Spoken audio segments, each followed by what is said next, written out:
Welcome back, Defenders. Jake here. Because I'm American, I feel compelled to start with this story first. Washington does not encourage or support Ukraine's strikes inside of Russia. This is according to the U.S. State Department. The official statement followed a Financial Times report last week that alleged Washington of relaying wishes to Kyiv not to strike Russian oil refineries ahead of the U.S. presidential election. To begin, this Financial Times article was just one story, citing one anonymous source. In the last week, Ukraine has come out and denied this, stating that the United States has never pressured it to stop attacking Russian oil refineries. And indeed, in the last week, Ukraine has continued to strike Russian oil refineries. Now, concerning this language, Washington does not encourage. This is political speak. What you're hearing is what the United States wants the Russians to hear, but it's not what it means. So it's important to go to the actual quote. This is U.S. State Department spokesperson Matthew Miller, and this is what he said. Our position since the beginning of this war has always been that we do not encourage or support attacks by Ukraine outside its territory. Now, people in Europe are hearing this and they're upset. This person from Germany states, the United States is simply lost. The U.S. does not support Ukrainian drone attacks on Russian refineries.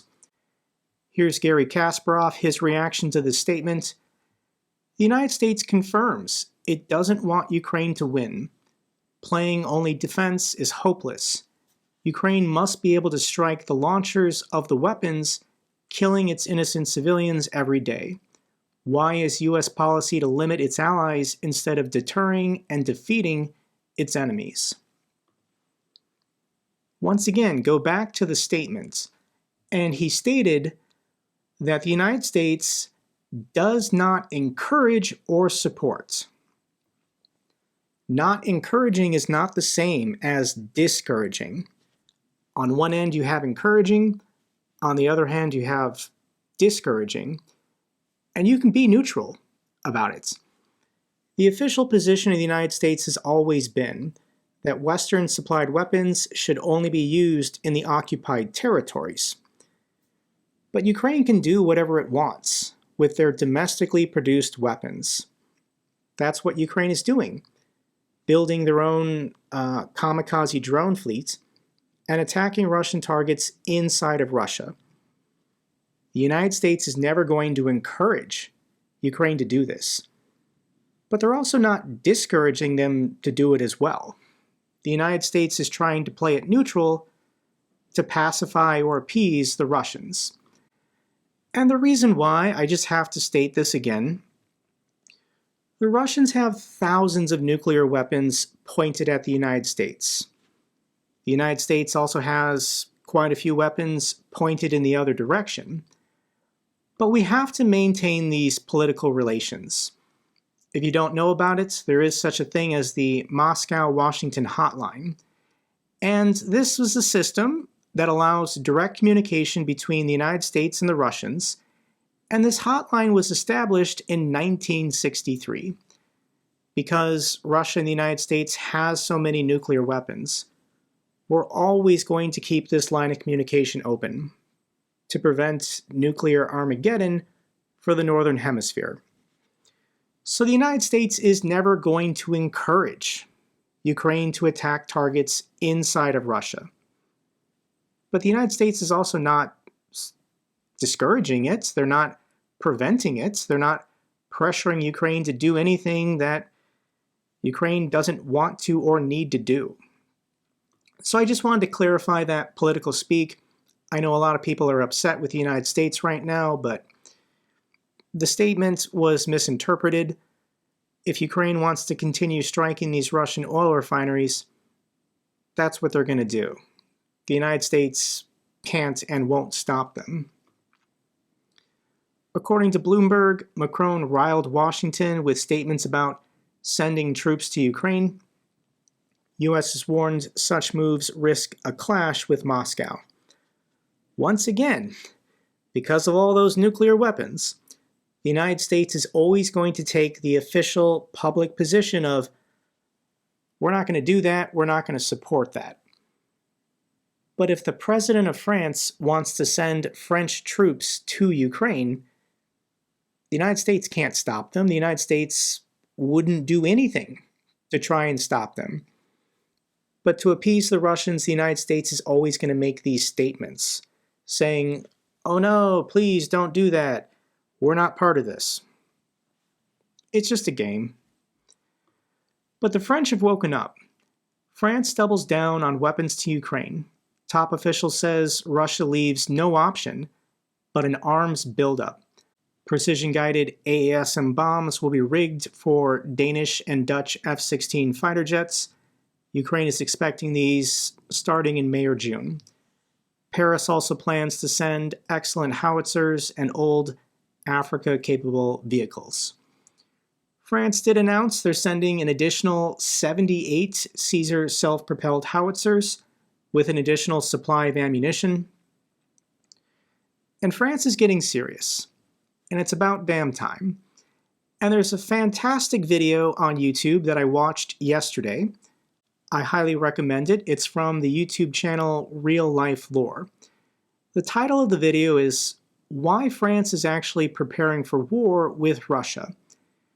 It's a 48-minute video, so it's a long watch, lots of fantastic information. It's already gotten 2.3 million views in its first 4 days.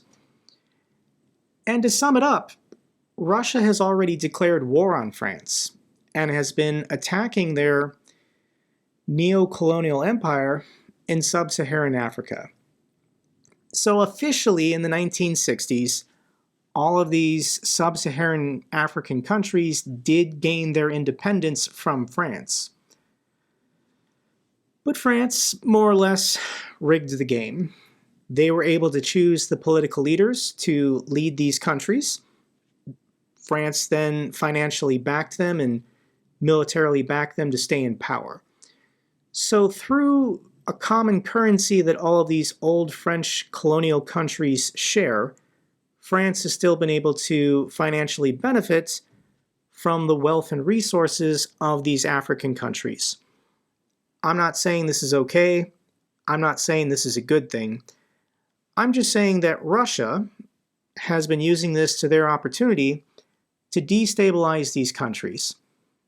In the last 2 years, there's been a lot of coups in the Sub-Saharan African area, and they've all been against countries backed by France in favor of rebel groups using help from the Wagner Group, using Russian weapons, Russian financing, Russian propaganda. I'm not saying, once again, that France deserves to have these economic or political rights over the independent countries of Sub-Saharan Africa. But Russia is not your friend. Russia is not a better option. Russia just wants to exploit these countries for themselves. So the statistic that really got me is that 62% of France's total electric production comes from nuclear power. So every year, France needs a lot of uranium ore in order to keep the lights on. And about 20% of France's uranium imports come from Niger. This used to be a French colony. Another 37% comes from Kazakhstan. Where I'm going with this is that if Russia is able to take control of Niger, and Russia eventually is able to take control of Kazakhstan and Central Asia, France literally can't keep the lights on anymore if Russia chooses to block the export of uranium ore to France. I think this is what Macron has realized.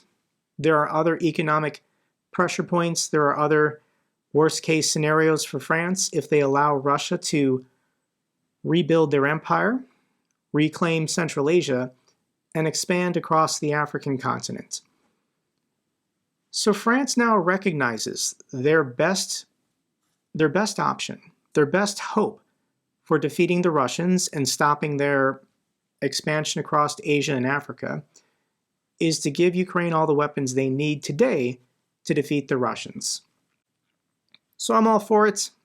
I wish the United States was doing more, but if the other allies, specifically France and Germany, can do a little bit more, then Russia stands no hope of winning this war. And if you're watching this and you're European, I'm sorry, but the war has already come to you.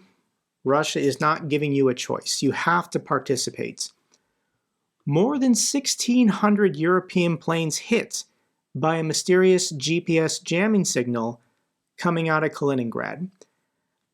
I don't know what exactly the Russians are hoping to accomplish, but out of the Kaliningrad enclave, they're getting creative, and they're continuing their electronic warfare jamming signals across Poland, across Germany. You can see it goes into Sweden and the Baltics. And this affected 1,600 civilian commercial airplanes. Russia just doesn't care if one of these airplanes experiences a catastrophic malfunction and crashes and kills everyone on board. Russia at this point is in favor of this, as they plan on killing many more Europeans before they're satisfied. UK military couldn't fight Russia for longer than 2 months. This isn't my opinion. This is the opinion of the UK Commons Defence Committee. Here's the quote. The UK's Deputy Chief of the Defence Staff, Lieutenant General Sir Rob McGowan, has said that the United Kingdom could not sustain a fight against Russia for more than 2 months, assuming it doesn't go nuclear. When asked by Marc Francois, a former armed forces minister, if it was true that the UK couldn't sustain a full-scale war against Putin for more than a couple months due to a lack of ammunition and equipment resources, McGowan acknowledged this was true. I wish the United States was more help. The Russians have infiltrated the MAGA movement, and they've paralyzed Congress. I'm hoping once we get to November and we're past the election, the United States can be more helpful. So here is a video of Putin lying to his own soldiers, saying that after Ukraine, Russia is done. Russia has no intention of attacking any additional European countries. Here's what Putin says. What they are saying about us planning to attack Europe after Ukraine is complete nonsense. Fear-mongering when it comes to their own population, solely to extort money from their people. Moreover, because of the fact that their economy is shrinking and their standard of living is falling, that's totally correct. It's obvious. It's simply obvious. Everyone admits it. This is not some kind of propaganda. This is what's happening in reality. They need to justify themselves, and therefore they scare their population with a possible Russian threat, while they themselves are spreading their dictatorship all over the whole world. Scout's honor, Putin swears he's not going to attack any more countries. Belarus dictator discusses possible attack on the Suwalki corridor in Lithuania. On the same day that Putin says, I swear we're not going to attack any other European countries, Lukashenko holds a meeting with his generals, saying we're going to attack more European countries. It's easy to display this cognitive dissonance, saying we're not going to attack any more European countries, if you don't recognize this territory as being European. Parts of Finland, parts of Poland, the Baltics. Putin believes this belongs to Russia. Anything that once belonged to the Russian Empire should belong to Putin and Russia today. So that's how he can with a straight face say, we're not going to attack any more European countries, because the Russians don't acknowledge this as not being their territory. Let me, for fun, show you a little bit of this clip of Lukashenko sitting down while petting a dog on his lap, speaking to his generals about invading Lithuania and Poland. We must know exactly what they want, so we don't treat this lightly. For how long have they been rambling about this Suwalki corridor? How many kilometers are there from here to Russia, to the Kaliningrad region from our border? The general then says 42 kilometers.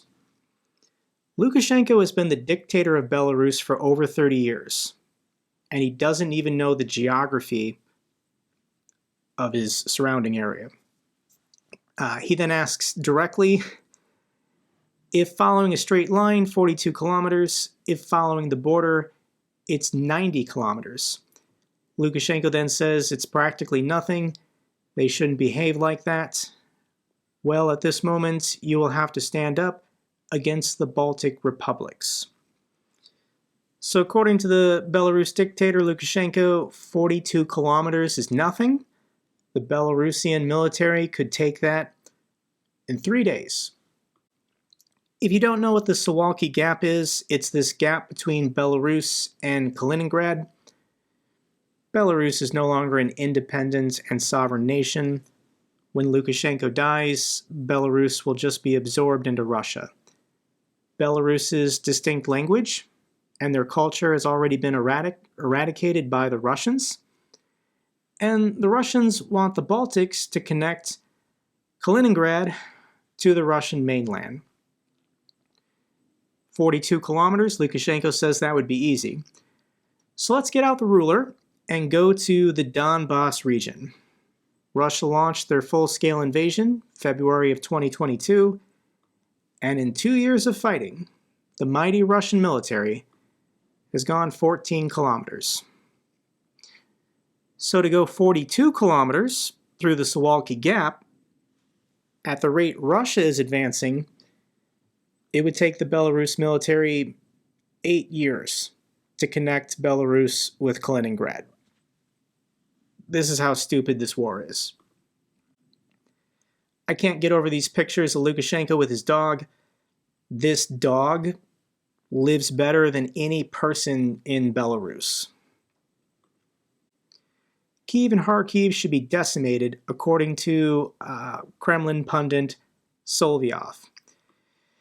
So at the moment, the Freedom of Russia Legion continues to shell inside of Russia. These are Russian rebels, backed by Ukraine, attacking Russia with Russian weapons. And this makes Putin look pretty bad. And Solovyev wants to sound tough. So this is what he's threatening on Kremlin State TV. Enough already. Enough already. Let's do this calmly. Do you feel sorry for Belgorod? There shouldn't be any illusions. 48 hours for everyone to leave the city of Kharkiv, and then we destroy it, block by block. There's no need to say any more. They perceive as weakness any of our manifestations of mutual understanding between us as brothers and sisters. Everyone who's with us is already here. Everyone who's our brother is already here. They left Ukraine and found a way to cross the border. If a person shooting at us screams, "I'm ours, forgive me," when he is running out of ammunition, we don't need that. Explain to me why Kyiv is still standing. Why is this Nazi city still standing? The mother of Russian cities was taken by the enemy a long time ago. They are Nazis. Look at Lavra. They desecrated all holy places. The people of Kyiv took it lightly and first betrayed the memory of the Great Patriotic War, later the Orthodox religion. This is a Jewish man condemning Ukraine for kicking out the Russian Orthodox Church. How does a Jewish person who's not Orthodox complain? Let's move on. He then says, what else do they have to betray? Russia every day on Kremlin State TV admits their strategy. Destroy absolutely everything and kill everyone. there's no distinction between military targets and civilians, between men in uniforms and women and children. So I want to share this picture of the Kharkiv's main power station, crucial for providing power and heating to Ukraine's second largest city. The Russians have been trying to destroy this power plant for 2 years. And because Ukraine's air defenses are depleted, because MAGA Republicans have been blocking additional military aid for over 6 months, on March 22nd, Russia was finally able to destroy this civilian power plant. It's going to take years to rebuild. It's going to take years for the city of Kharkiv, over 1.5 million people, to have normal services and full power again. This is what the Russians wanted, and this is what Donald Trump and MAGA Speaker Mike Johnson delivered for the Russians. Ukraine's Dnipro hydro plant restoration also will take years following a Russian missile strike. I mentioned this in my last 2 videos, but the Dnipro hydroelectric power station was hit by 8 Russian cruise missiles. Once again, Ukraine's air defense systems are running low on missiles. Ukraine desperately needs an additional military aid package passed by the United States. If you're American and you're represented by a Republican or a Democrat who has not signed the discharge petition, please contact them and tell them, sign the discharge petition to pass military aid for Ukraine. Let's now follow up on the Moscow attack. The death toll has risen to 143 people. And the reports are, Putin's inner circle doesn't even believe that Ukraine was involved. This is an article from Bloomberg, citing sources inside of Russia with knowledge of the situation, saying that Putin's inner circle doesn't even believe what the Kremlin is saying. And in fact, Ukrainian intelligence is publishing now that Russia knew about the Crocus City Hall terror plot as early as February 15th. The United States went public with their information on March 7th or March 9th, but Russia knew about these guys coming to Moscow 2 months before the attack. So why? According to Ukrainian intelligence, why would Russia let this happen? First, there's the usual tower battles to remove a few officials. So because this attack happened, heads are starting to roll for key positions. So there might have been some political infighting, and they wanted the attack to happen to get rid of some people. Another option is that they actually underestimated the scale of what would happen. So rather than 143 people dying, maybe only 20 or 40 people were supposed to die. And I genuinely believe that the Russians thought that they could blame this on Ukraine. But it was so successful that ISIS wants sole responsibility. ISIS, on their Telegram social media accounts, doesn't want to share responsibility with Ukraine. So they're doing everything they can to fight Russian disinformation to have their own propaganda win. It's pretty messed up. And Putin, the president of Russia, has no plans to meet with concert attack survivors or the families of the deceased. The newly elected president of Russia, in the face of this terrorist attack, is hiding from his people. He doesn't want to go to the hospital and meet with survivors or their families. So who's going instead? Putin leaves it up to Steven Seagal to visit Crocus City victims. As the Kremlin said, Putin had no plans to visit either the site or the victims of Friday's attack. The actor was sent instead. These poor people have suffered enough, and now in a hospital bed, they have to meet with Steven Seagal. Fearing reprisals, Turkmenistan to repatriate students in Russia after the terrorist attack. So the terrorists were from Tajikistan, and this article is about Turkmenistan. So how many students are there from Turkmenistan in Russia? And there's about 30,000. The government of Turkmenistan sends wealthy students to Moscow or St. Petersburg to get an education, to study Russian and learn what they can. But because of these terrorist attacks and the fear of reprisals against any Muslims from the Central Asian republics, the government is telling all their students to come home. This is a good thing. People should leave Russia, stop paying tuition, stop supporting their economy, stop getting tricked into joining the Russian military and being sent to the front lines in Ukraine. We all have the same face to them. Deadly Moscow attack magnifies discrimination against Central Asian migrants. The crackdown has already begun. Here's a video of migrant workers from Central Asian republics being rounded up to be deported or interrogated. Пацаны, удачи!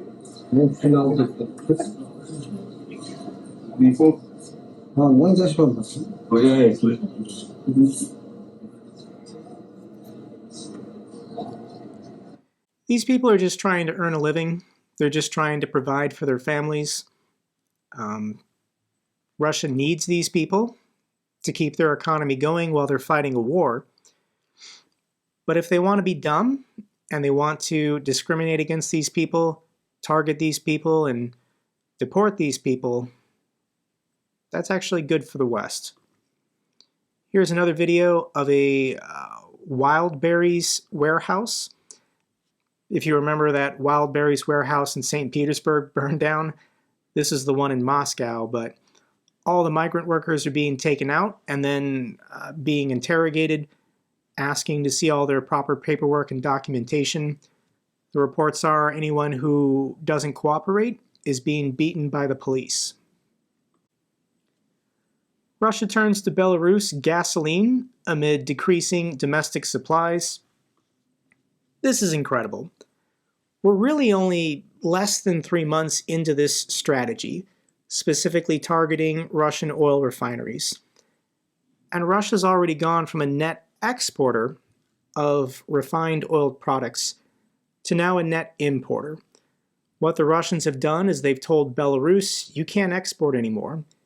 Anything you refine, gasoline and diesel, inside of Belarus, you've now got to send to Russia. We need it.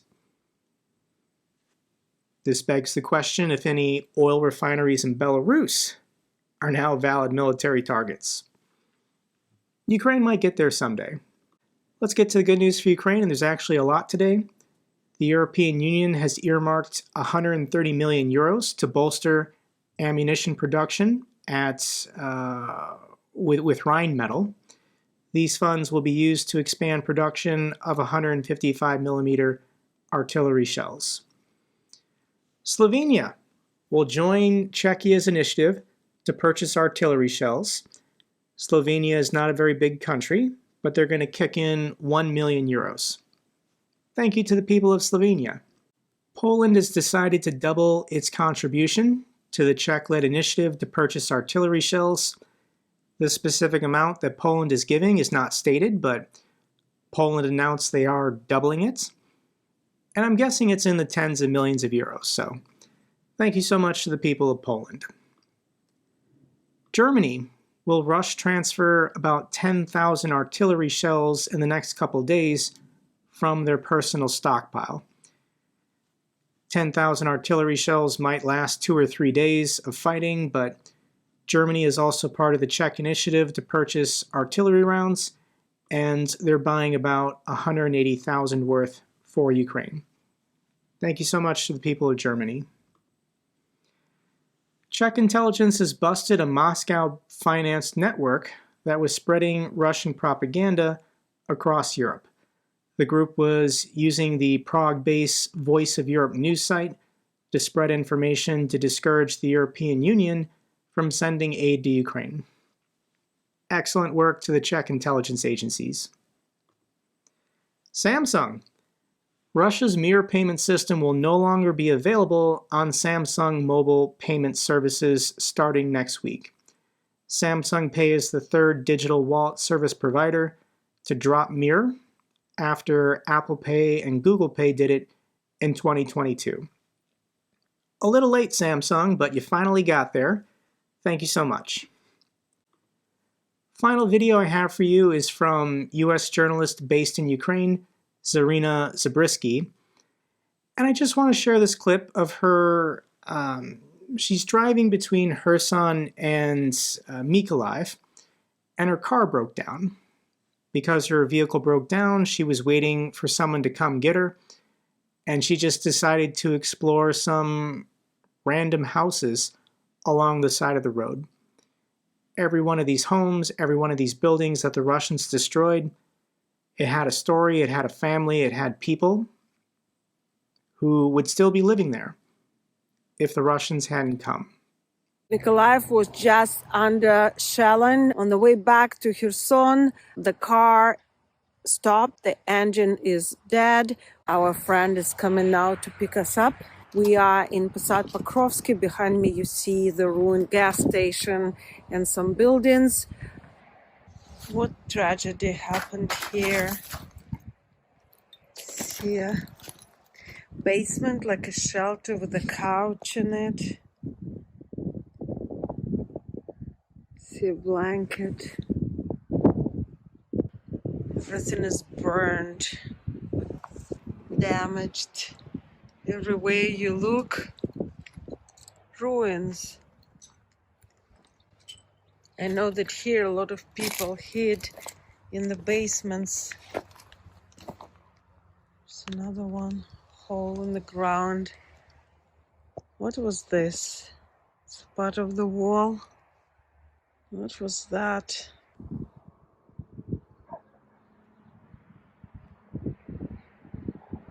Кое-що показали. Це ми пізно приїхали. The best outcome is it's got water in the diesel.